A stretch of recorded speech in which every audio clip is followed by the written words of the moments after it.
Сегодня по поручению президента России Владимира Путина в его региональной приемной в Липецкой области провел прием граждан заместитель полномочного представителя президента России в Центральном федеральном округе Мурат Зязиков.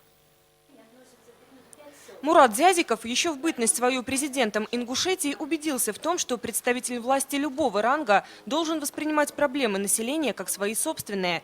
На этот раз жители Липецкой области обращались в основном с вопросами благоустройства жизни на селе. Жители села Гнилуша Задонского района попросили максимально приблизить к ним помощь огнеборцев, ведь этот населенный пункт расположен в лесном массиве.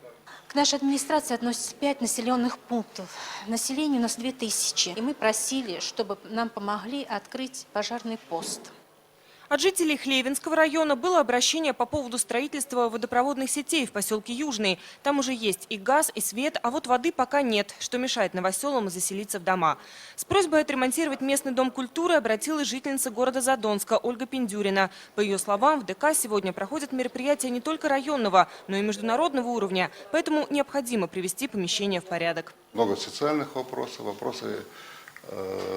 что всегда я отмечаю под последние приемы в Липецкой области, это, конечно, люди, как правило, обращаются не с личным каким-то вопросом, а вот с общественным вопросом. Человек идет на прием и ставит вопросы населенного пункта, школы, амбулатории, то есть строительство дорог, газификации, да? Это очень приятно, и это говорит о том, что все-таки люди неравнодушны. И всегда хочется таких людей поблагодарить.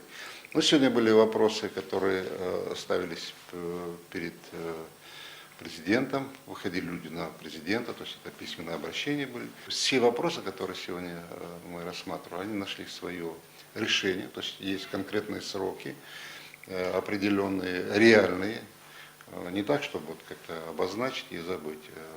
И соответствующее проработанное и денежное содержание, то есть бюджет. С контроля снимается вопрос только тогда, когда он бывает решен.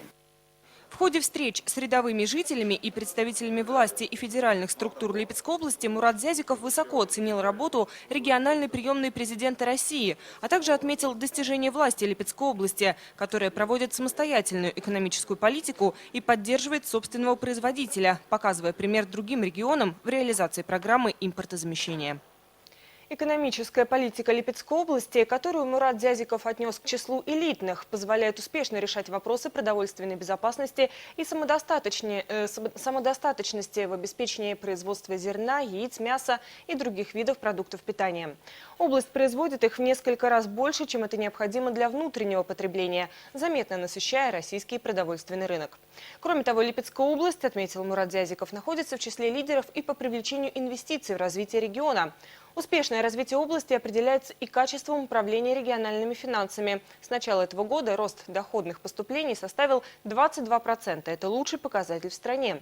В ходе своей рабочей поездки Мурат Зязиков исполнил почетную миссию, вручил благодарность полномочного представителя президента России в Центральном федеральном округе Анатолию Елисееву. Много лет Анатолий Елисеев работал в должности федерального инспектора по Липецкой области и вот теперь выходит на заслуженный отдых.